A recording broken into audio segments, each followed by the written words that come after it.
Hey guys, I just wanted to show you a project that I've done for a class I'm in.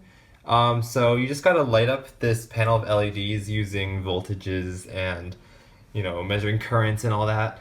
So the requirement is just that you are able to light up each individual LED separately from all the others.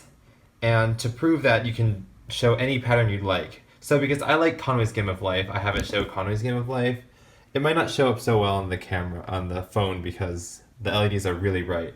But yeah, I thought it was really pretty looking, and I thought I was done. But it turns out you have to have an interactive portion to your project in order for it to be complete. I guess they just want to test to make sure that you know how to like deal with switches or like sensors or stuff like that. So I'm like, darn, okay, I thought I was done, but I'm not even like halfway through. So what I have is two limit switches over here. One of them controls the mode, and the other one controls, well, the game, I guess. So mode 1 is Connor's Game of Life. Mode 2 is the game. Hold on.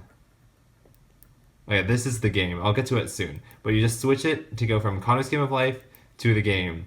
Connor's Game of Life, the game. Okay, so what is the game, you ask? Actually, now that I've experimented with the game a bit, I think it's more fun than watching Connor's Game of Life. So hold on. Just a sec. It looks better if I go this way, but that's where I'm sitting. I guess we'll just have to understand that this side is the bottom here. So it's just an avoider game. So you're this dot here, and when you hold down the limit switch, you move up one tile, and you just gotta avoid the obstacles coming towards you. And it gets faster and faster, so eventually you'll mess up and crash into one of them. But it keeps track of your score, so you can compete with friends, try to beat your best score. Okay, so when it shows your score, because the resolution is so low, it's just an 8x8 grid, I can't show decimal numbers, that takes a lot of pixels. Instead, I have it represented in, oh, I died, represented in binary. So, okay, the bottom half, the bottom 4 rows are the game screen, and now this top row is the actual score representation. So I got no ones, no twos, a 4, no 8s, a 16, so now that's 20, and a 32. So 32, 24, that's 52. So I got 52 points. My current best is 128, which is pretty crazy if you think about it, because that means that at 127, all the lights except for the last one here were on, and then right as I died, actually, I passed the 128th one, they all turned off, and then the magical 128 LED turned on, and then I died, because you have to pass the obstacle for the point to count. So like, I guess it was just destiny that it happened to land on a power of 2, especially because this game is so based on powers of 2.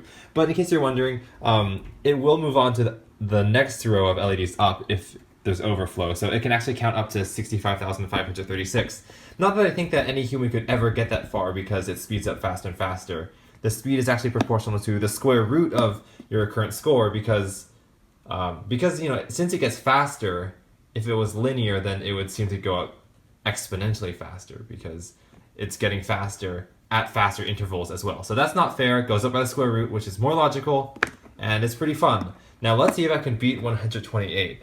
It might take a few tries, but I think it's worth it. This is the first Gaming with Carrie. No, it's not. There's Zachbone Productions and carykh. Go check them both out. But anyway, to restart this game, you just have to go back to Connor's Game of Life and then switch back.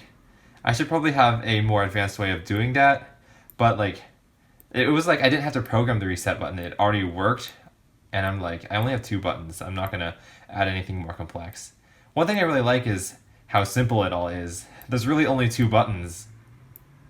But that also means that to design the game, you have to work around those limitations. You have to realize you can't add a pause button, because that would be a third switch. I mean, I could technically add a third button, but since I actually have to build the hardware this time instead of just being purely software, I'm really hesitant to add any big changes like that.